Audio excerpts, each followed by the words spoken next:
Welcome to Women and the Businesses They Own, the podcast that goes deeper than business plans and branding. I'm Sherry Hooper at Summit Wealth Partners, and I sit down with powerful women entrepreneurs to explore what it really takes to build something bold, beautiful, and your own. I ask the questions others don't, questions that spark truth, honor, complexity, and celebrate what it really means to lead as a woman in business and in life. So let's get into it. Hi, Laura. Thank you for joining me today. Hi, Sherry. Thanks for having me today. I am so curious about your background. Can you tell me and the listeners a little bit about yourself personally and professionally? Kind of blend it in there a little bit for me. And don't forget to really dig into those sacrifices and those successes that come from that. You bet. Thanks for asking. So I would say first and foremost, I'm a wife and a mom. This month, my husband and I will be married for 30 years, which is wonderful because I'll certainly say that my family is a big part of my success, and the support that I've had through them has made a huge difference. I have three children who are mostly grown. We're launching our final one, who's a sophomore in college, who is at the moment hiking in Peru, which is really cool. I am also, Nerve-wracking. Nerve-wracking. yeah, having fun. Very much love being an entrepreneur. Very much both a senior advocate and an educator. And really, for the day job that actually pays me, I own a real estate brokerage that very closely specializes in serving seniors at the highest level, honestly, with providing services that no one else in this area is offering. Great. I know you have a unique background in that way, but I also know a little bit about your history. And one thing that's all current. Can you tell me a little bit about maybe what you used to do and where some of these skills that you have today have come from? What are those little, I don't know, what do we call them, a little minor successes that you've had in the past?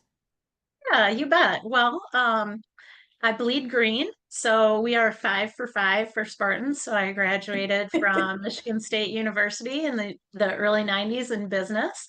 Um, Had all thoughts of getting hired by a large company and working my way up someday, and worked for AIS Construction Equipment up in Traverse City back in the 90s, where I was the only woman working with about 17 men as a 23-year-old.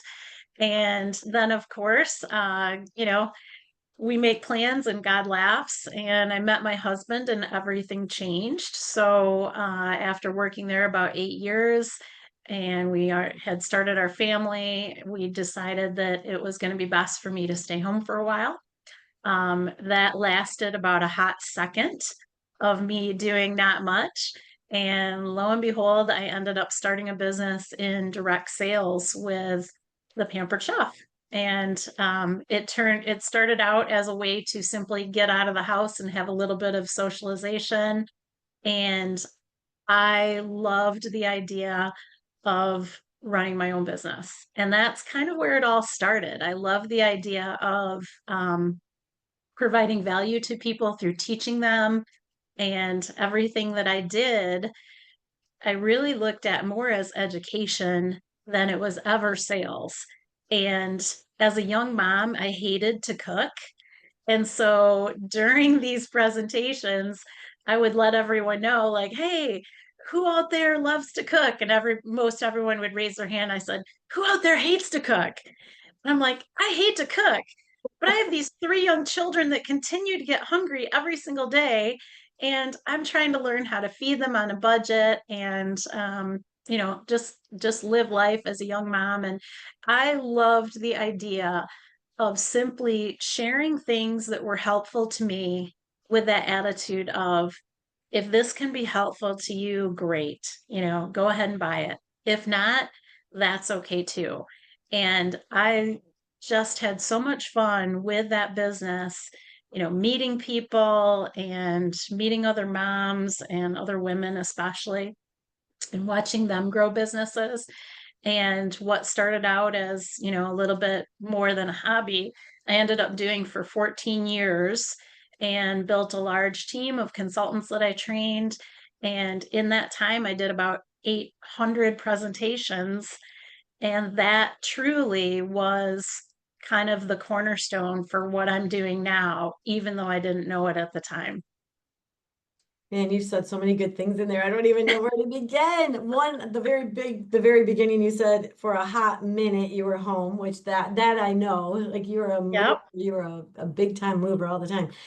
But that last one of the things, not the last thing, but the piece about education more than sales. Hmm. I think that when that speaks to the heart, I think a little bit more so because you care and you want to actually provide a service more than you're worried about selling. And You bet. and that always works better in sales anyway. Right.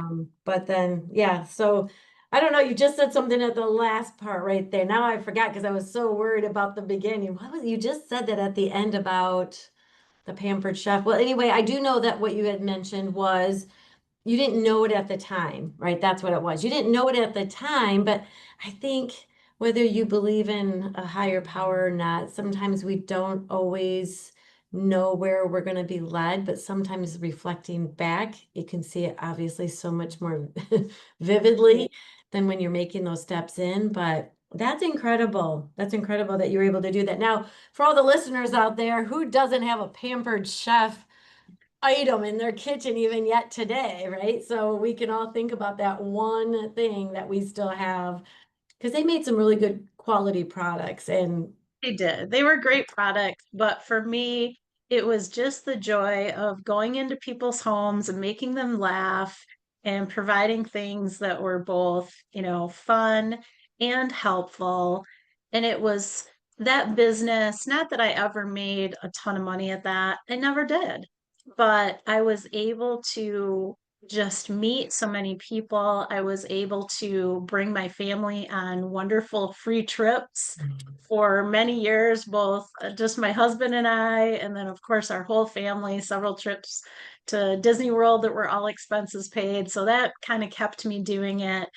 And at the end of the day, it was such an amazing way to learn how to run a business from home and just build it in a way that allowed me to work around my family and really feel that I was giving what I wanted to give as a mom, as a wife, but ultimately doing something that really fulfilled me. And that was much more what it was about all those years, more than the money.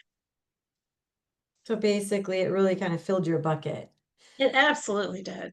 It did. Just the relationships and the opportunity, every year I would go off to various conferences where I learned more and met more people. And it really did make a difference in my life in just a hugely positive way.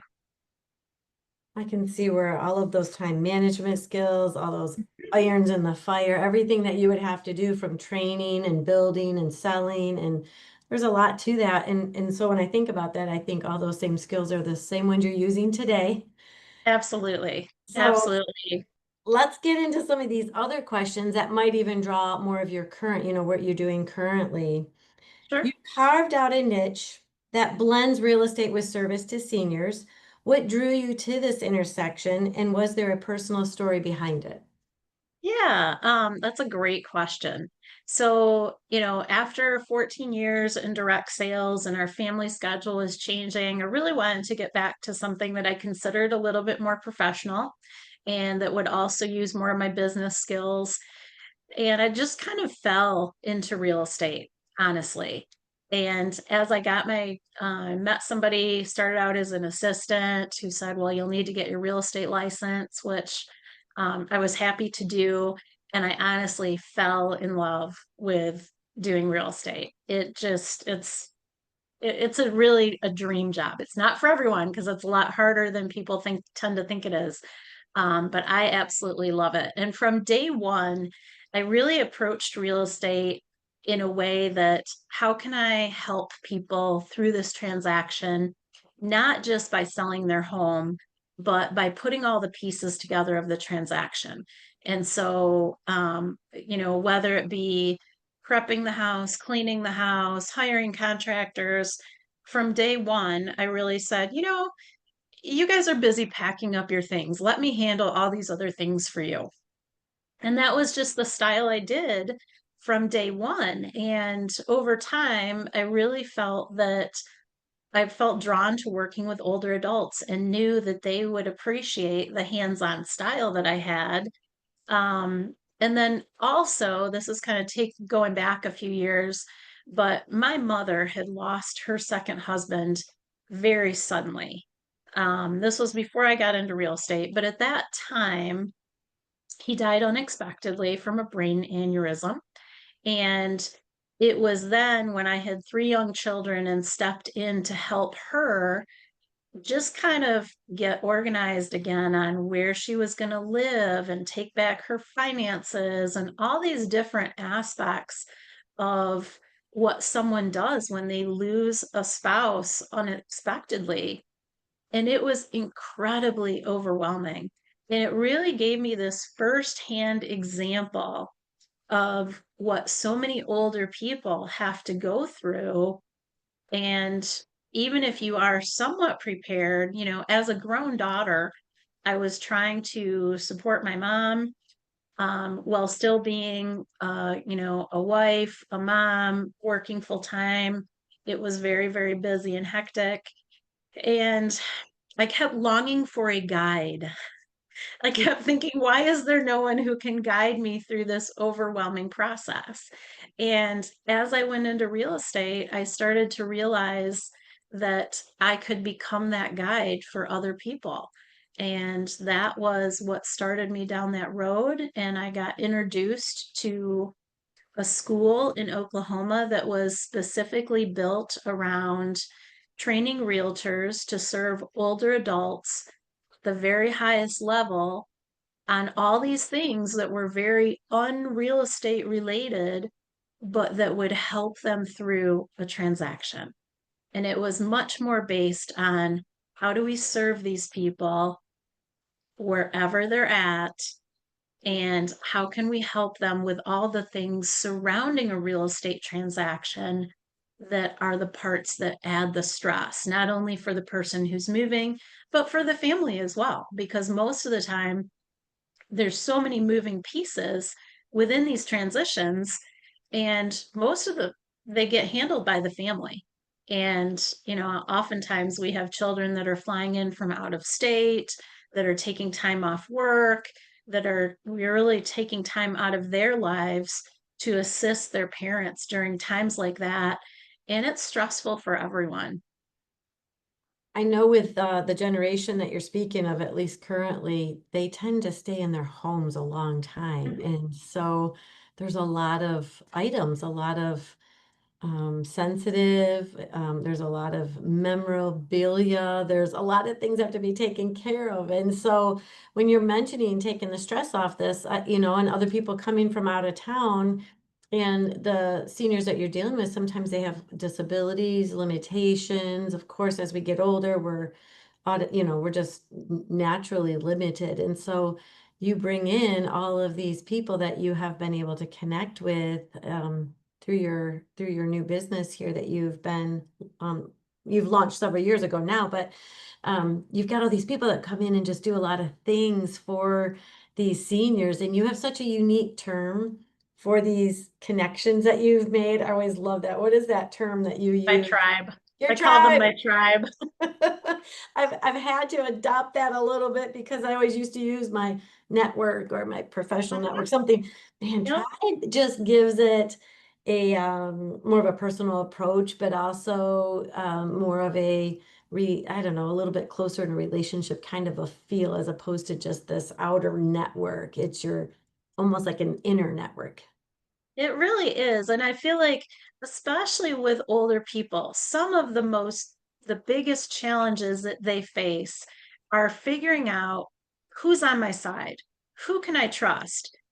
Anytime they're looking for assistance, so often they are being sold to by someone who does not have their best interest at the forefront. And the way that we approach these people, first off, I would probably say I spend almost as much time helping people safely age in place as helping people who have decided to move. And so, first and foremost, myself and my team, we meet with people and just really meet them wherever they're at and start with, having them tell us what are their goals. Tell me what you love about your home. Tell me how long you've lived here. In fact, one of the gals that we recently moved had lived in her home for 70 years. And so many of our clients have lived in their home 20, 30, 40, 50 years. And so there's just so many things that go along with even considering this transition physically, emotionally, so many aspects that we really have to look at. So we talk through all that and we talk through, what would be your desire? Is it your desire to age in place here? If it is, let's talk first about your home. Is it conducive for you to aging in place? Can you make it so that you could live in one level, or are all your bedrooms upstairs and, is your only bathroom upstairs, for instance? Can we, make a main floor laundry for you? Can we widen your doorways? Can we put in grab bars? Can we do all these things? And sometimes people will tend to say, well, I'm not moving. I'm not moving no matter what. I'm going to live here until I die. And well, that can be, sometimes a good choice. The challenge is many times there becomes a point where they cannot go home and something's happened and something has changed in their health and they're coming home from a hospital stay and truly told, I'm sorry, your home is no longer an option. And if they haven't explored what other options are out there, then they've been backed into a corner at that point. So we encourage people to explore all the options and let's have a very honest and realistic conversation about what your current home is like, if it's conducive to aging in place, what it would take to do that, and are those changes financially feasible for a person? Oftentimes they'll talk about wanting to stay and, oh, I could do this or I could do that. And then they bring in a contractor and realize those changes might be, 20 or $30,000. And that's not necessarily a realistic option either. And so we try and help people evaluate, all those different things, even down to let's talk about the support system that you have. That can make a difference as well. We're going to talk about their personality. Um, some people are healthy and living, living fine in their homes, but they're lonely. And maybe they're looking for something more like community, even if physically they can handle taking care of the home. So we really just touch on all of those aspects. And at the end of the day, there's no right answer. We're out to find out what is going to be the very best place for these people to age and how can we assist with that. And for those who are ready to make a transition, we can help them with every single aspect of exploring different senior living options, deciding where they're going to go, helping them choose the items that they're going to take with them, how those items will fit into their new space, overseeing that whole moving process, which can be very, very overwhelming, getting them settled in the new place, and then taking over every aspect of prepping their property for sale so that the client actually can get the top dollar for their home. Wow. Well, for anybody listening, this is an incredible, that's an incredible process and to be able to do that. But as I'm listening to you, sound a little bit like there's counseling involved in your job. Like there's a lot of probing of questions, a lot of listening, and just really trying to get to the root of the problem, or if there's maybe not even a problem, but, really trying to Really a find problem. out that sentimental aspect to the emotional Yes, attachment. And, you said 50 years to 70 years. And my mind went to, oh my goodness, it sounds like a marriage. You could it almost is. compare living in your home for 70 years or 50 years to being married 50 years and 70 years. I mean, Well, and those homes carry so much emotional weight. with, with the people that I work with. And so oftentimes we are taking off our realtor hat and putting on our counseling hat. I will say that almost every client I've worked with few exceptions, have cried at some point Yeah. during this transaction. And they're tired. They're tired emotionally. They're tired physically. There's so much work to be done, even with us handling so many of these details. And so we really walk alongside them. And I just tell them, you know what? It's okay. We're going to be your arms and feet. And they'll ask me, well, what else can I do? Because they really do want to help. And our answer is generally, I want you to take a deep breath.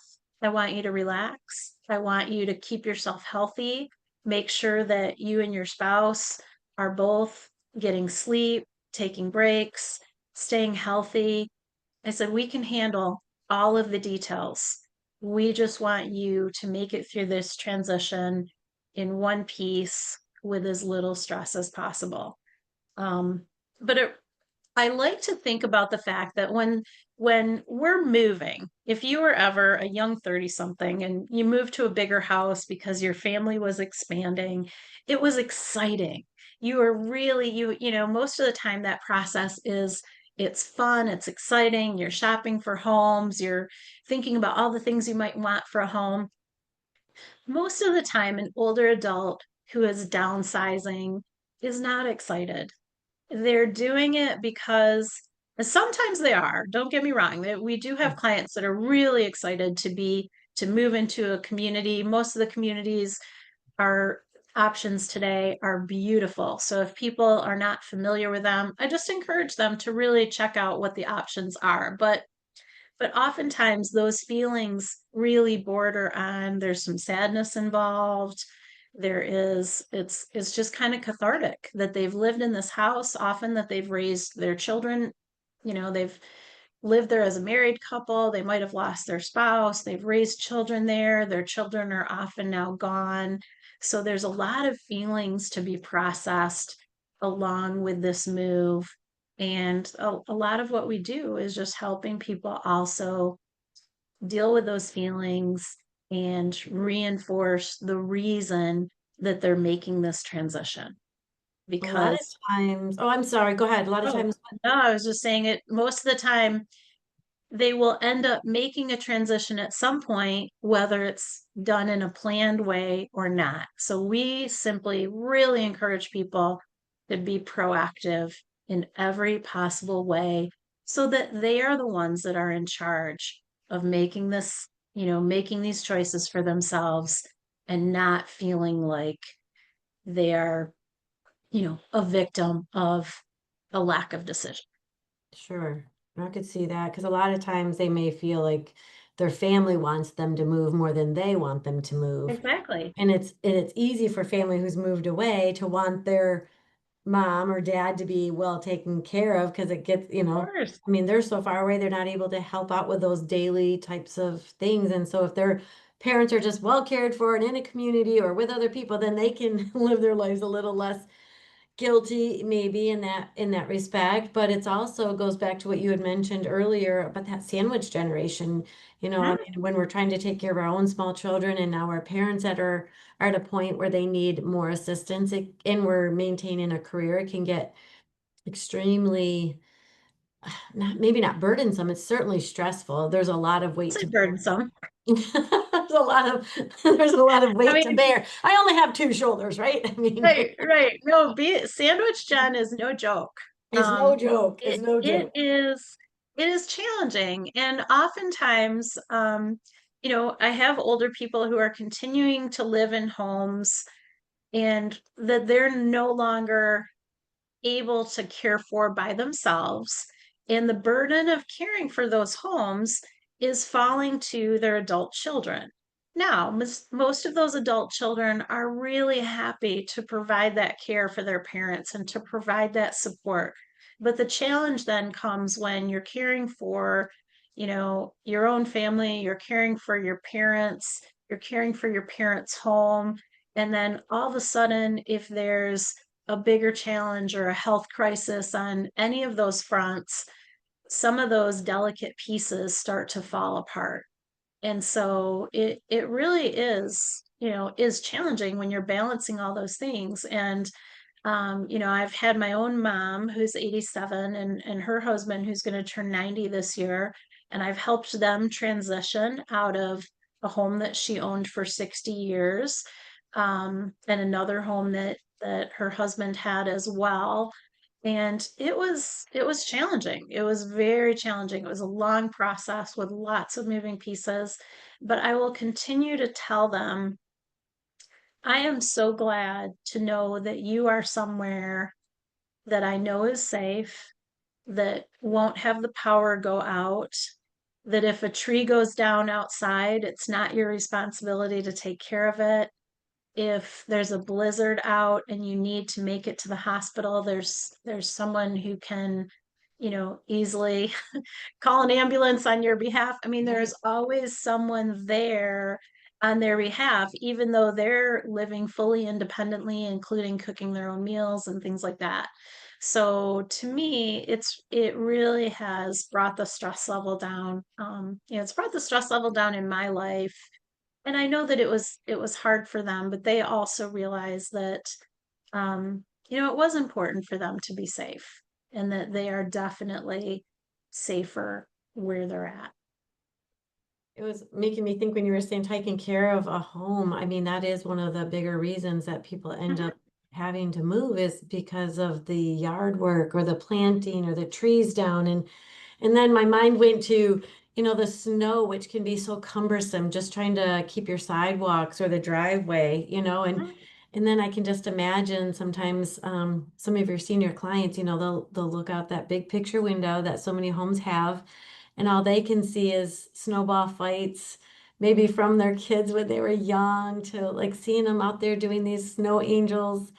And that's the emotional aspect of, every part of that house can be a new memory or, just looking back and remembering those bigger, better times. And now fast forward, it's maybe time to downsize because they realize even some of them realize the burden that they are placing on their own adult children. And then they're making that decision, maybe not because they absolutely want to, but it's a selfless decision on their part too. And so It really is. It it's a big really is. emotional area. Do you think some of these challenges that you've been mentioning, are they different for single versus married or women versus Oh men? yeah. I would absolutely say that we have clients that fall on every end of the spectrum in terms of, their own health, their level of independence, but whether or not they have a spouse can certainly make a difference. It can make a difference financially. It can make a difference with, just physically moving for people who are doing that on their own, especially if it was someone who was used to having a spouse and who has lost that spouse.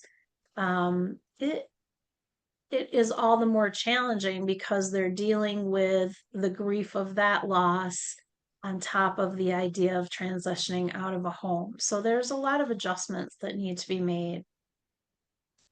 Um, I also am hearing too that you had talked about your mom had obviously gotten remarried.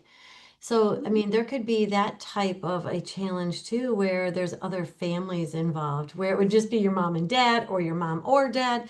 Now, with second or third marriages, because I mean, let's face it, nobody wants to be alone. Not really, So we find companions that help us through these ages and stages of life. And the next thing you know, we're trying to downsize, but there's step brothers and sisters that you got when you were 60. I don't know. Yeah, I'm sure that yeah. can be an added, a little cumbersome. So just a quick funny story. So my mom met her husband at my learning series for seniors. That's right. I remember that. I So, mean, hey, who knew it was a dating ground? so far it's the only marriage that I know of, but it tended to work out. So you just never know. Um, but we do see that because the fact is people are living consistently into their high 80s, into their 90s, and even over 100. And so it makes sense that lots of people are getting remarried later in life. And it may look a little different in how they decide if, some choose not to combine finances or different things like that. And yet they're still getting married and they're still having that companionship and being able to take advantage of those things. So oftentimes um, in this role, I am working with multiple family members. So as we're starting to meet with a client, one of the biggest questions we have is please introduce us to everyone on their support team who will be involved in this transition and how you would like us to communicate. Because sometimes we meet only with the children initially. Sometimes we meet only with the adults that are moving. Sometimes it's multiple family members. I mean, I often counsel with families where I'm sitting there with 3 or 4 grown children, their parents, or one of their parents, and we're talking through all of the aspects of the pros and cons of continuing to live in the house, the options if they choose to transition somewhere else. And we're really trying to help that family make a long-term plan where everyone can be on the same page, which is so important. Well, it's probably better to do it right from the beginning than to have somebody angry that they feel or that they feel left out or something to that effect. Absolutely. Yeah. Yeah. The goal is really to get families talking, and most importantly, for the senior themselves to be the one making that decision for themselves. Because at the end of the day, that's the person that matters most. And even grown children, I will let them know that it really doesn't matter, what your thoughts are on whether or not your parent is going to move unless your parent is on board. I mean, truly, the Yeah. person themselves must be on board or it's simply not going to work. So sometimes you have to be a little soft and show empathy, and other times you have to play a little toughness and throw down those boundaries. Yeah, well, I think there are times where, realistically, if people are truly getting to a point where living in their home is no longer safe, then that's an important factor. And Sure. so, Yep. my hope is always to just have conversations where everyone can be honest about what's going on and have the people themselves come to a conclusion, that if safety is a factor, that they'll be the ones to see it and they'll be the ones to be willing to make that transition if it really does make sense. Because we certainly don't want anyone to be unsafe. And that's the hardest thing for parents and grown children is when, parents who really are stubborn about staying in a home, maybe after they really should be, and then something happens. And it can be challenging just for everyone who's involved. I can see all of those things happening. Just makes my wheels turn. Thinking I of, know. I mean, but we can go back to, I mean, thinking about somebody falling and laying on the floor, not being able to get up for several hours, waiting for somebody Yeah. to come by. And so that old commercial always comes to my mind. I've, I I've mean, I have lived fallen that with and many clients, yeah, I'm honestly. sure They it tell does me happen. stories of, I fell and I was there for 24 hours before anyone knew about it because I didn't have my phone Yep, on me. And I yep. mean, it happens all the time. So we just They really want people safe. they made a funny out of a real life situation, right? They probably That's stole a ton of those alert systems. Now we all have cell phones, but we don't always carry them with us. So those alert systems are pretty handy when you just have it hanging around your neck or it's on your watch or something. yeah, But yeah. well, so you have Grand Rapids Savvy Seniors is Mhm. now in its going September will start its what year? I think it'll be sixth year. Sixth year? Okay. Sixth And year, yeah. and now you have your own Kelso Homes, your own broker. in Mm-hmm. addition to your realtor. So you actually have maybe growing and bringing other agents under you. So thinking about all of these things that you've accomplished, which is a lot in that time frame, because it's really, I think, in that 7 years that you've really done Yeah. all of that. Um, can you um, can you walk us through a moment through that time in that portion of your career that you just knew this is exactly the work that you wanted to do? Was there Mm. ever a lightning bulb that a light Yeah. bulb that went off? Well, moment. Yeah.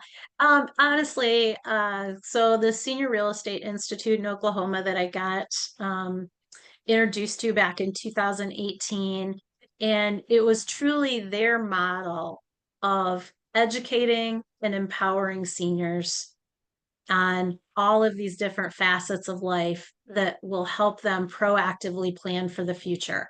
And so the idea that through my real estate business, I could simply be this educator and advocate, and all of the years of presentations that I did, just it I did. I mean, I have a deep faith that governs my life, and I felt like God finally told me, this is why you did all those presentations back then. You know, you may have been selling spatulas, now you're helping people with their lives. And I just love the fact that I could become the guide that I didn't have, and meet people where they're at in some incredibly challenging situations. And I don't care if they're selling their home or not. If they do, great. I will do a phenomenal job at selling your home. I'm really good at it. But the fact is that my goal is to help them in whatever way they need to be helped to get to the next stage in life. And so you know, when I was just introduced to this model and was able to create GR Savvy Seniors, not just as a learning series, but truly as a community of connectors.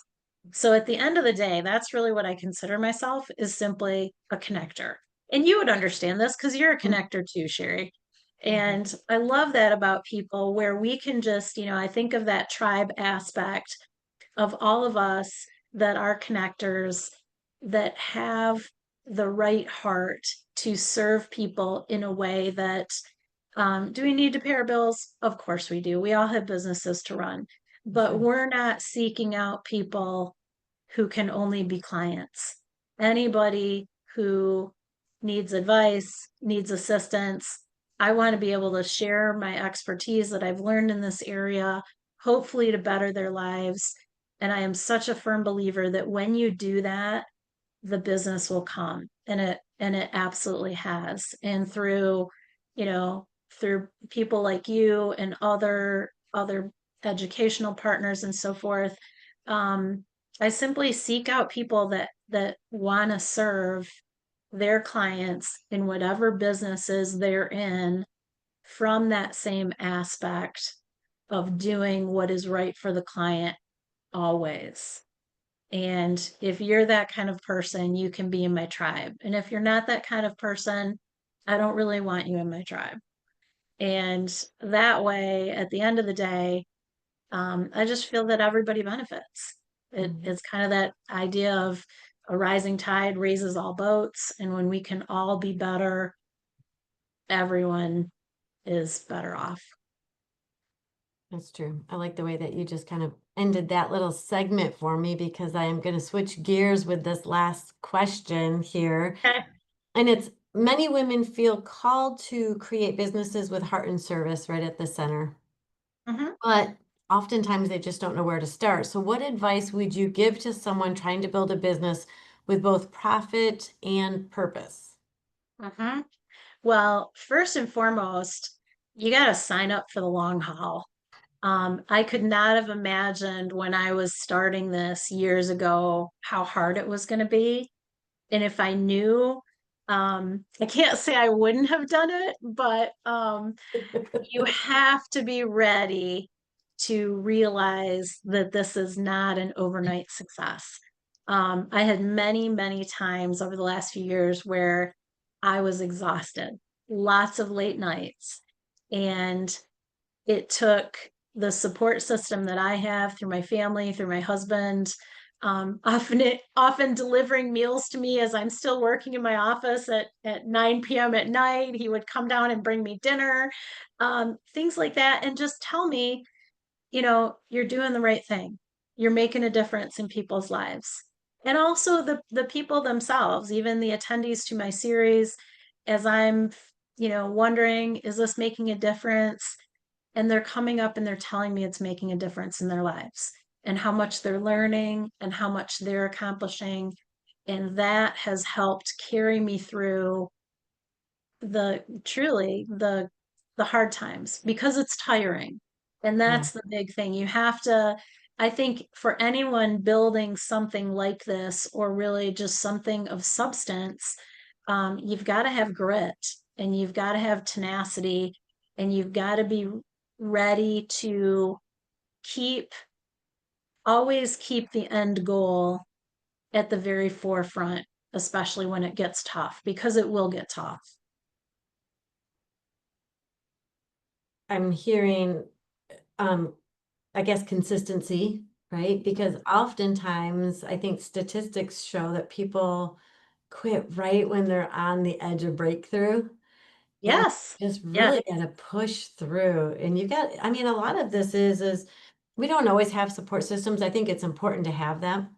And when Hmm. you have the support around you that just keeps feeding into you, encouraging you, um, bringing meals or whatever that looks like, building you up, or maybe mentoring. If you have a mentor that can just kind of go alongside you, can Oh, yeah. put some really good pieces of advice along the way, not just the encouragement, but some really good advice in the business sense or whatever it is that you're trying to launch, whatever that business might look like. But without support, it's even harder to rise above. Yeah. Sometimes it's our situation. If we're single parents, sometimes, we do it for our kids to show them you can be whatever you want to be. I mean, we all have different motivations, but I think that's what I'm hearing with you is the motivation is really important. You said grit and tenacity. I'm going to put that consistency back in there and don't give up. I mean, the reward is on that other side so often. So, Right. Well, and I think that even if find a support system that allows you to, have people to bounce things off of. That might be your family, it might be your friends, it might be people within your business network. I've been fortunate to have, different support systems that I've built on all of those fronts, including, realtors across the country who have trained using the same curriculum I have, and it really is a network. So I'm not feeling alone. And we often have questions for one another. And that's been so helpful to know the challenges that I'm facing here in West Michigan, are going on in Nevada with the realtors there, and how do we handle certain situations. But I just think that most of the time, and even with social media and podcasts and things like that, I do a lot of reading. I do a lot of education. I do a lot of listening to podcasts, so that even if I don't have somebody right next to me that's helping me along or supporting me, there's always great information out there and great mentors that might be across the country or even across the world that we can learn from and glean a lot of the great information that they have to help us in whatever we're challenged with. that's a really good point. Who's your favorite podcast that you might use that is kind of like a mentor or a build up podcast or a business podcast? Who do Oh, you use? I listen to a lot of them. I would say Mel Robbins and the let them theory has been very Oh, I helpful to me over keep the last few hearing months. that. So yeah, anyone who has not listened to that, I think that that's a great listen. Gary Keller has been a huge mentor. Nikki Buckaloo of the Senior Real Estate Institute and her husband Chris, that started all this, have been huge and wonderful mentors and teachers to me. Okay. All right. I hope everybody listening takes consideration, especially the one that always stands out to me is this Mel Robbins you said would let them. Yeah. I keep hearing that. So I think I need to, this is like I always say 3 times a charm. So now that I've heard this 3 times, I've got to do it. I'm Mhm. going to look Yep. that up. I think somebody actually sent me the audio version. So Okay. no Yep. excuses. No excuses. It's Um, worth it. well, and you were talking maybe a podcast, but I was thinking it was a book or some sort of It's audio. both. But okay. It's Okay. both. Mhm. All right, so up next, the lightning round. But just before, so anyone listening or all of you out there, if this podcast has resonated with you, please consider sharing and telling others about it so they too can receive future notifications. Also, if you know of a female business owner that would be interested in being a guest on this podcast, please reach out to me or have them reach out to me directly as well. I have several people that are already interested. We have several shows scheduled over the next several months, but I would love to get some unique businesses and continue to hear the let's call it the sacrifices turn success out there for all of us, all of the women that are out there. All right, so now it's time for a quick lightning round. Short questions, fast answers, no overthinking. We want to get a peek behind the business and see a little bit about you. So, Laura, are you ready? You bet. It's not timed, but let's move a little quicker, right? Because you can't overthink. All right, so no overthinking allowed. Well, let's start with something quick and easy. What's your superpower as a business owner? Uh, positivity. Oh, absolutely a good one. Text or talk? Text. Can't disagree with that one. Mountains or beach? Love the mountains. Love the beach too, but love hiking in the mountains. Mountains. What's next for you that you're really excited about? Just continuing to build this business. It's so much fun. I love what I do, and just building it, continuing to build it and see where it goes. Dress or skirt? Skirt. Ooh, cool. Okay, last one. Salty food or sweet? Oh, sweet. I'm a cookie freak. Cookies. Got it. Cookies and ice cream. And when you put them together, it's a true delight. Right. All right, Laura, thank you for being part of Women and the Businesses They Own podcast. Your story matters, and today you told it beautifully. And finally, to our listeners, remember she came, she spoke, she inspired, and we'll see you all next time. Thanks, Sherry. Thank you, Laura.